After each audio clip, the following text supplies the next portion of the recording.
Hello' মই আজি দেখুৱাম আপোনালোকক এই কুকুৰাটোৰ পৰা কিদৰে মাংস বনালোঁ। প্ৰথমতে এয়া গুচাই কৰি ল'লোঁ ধুনীয়াকৈ। গুচাই কৰি লোৱাৰ পিছত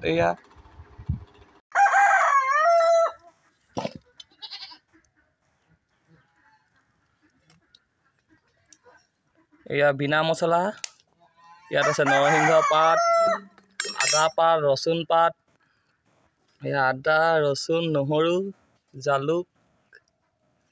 এয়া হ'ল লোকেল কুকুৰা। এইবাৰ কমটি পৰিমাণে তেল দি দিলোঁ। এয়া মাংস তেজাল হৈ আছে পূৰা।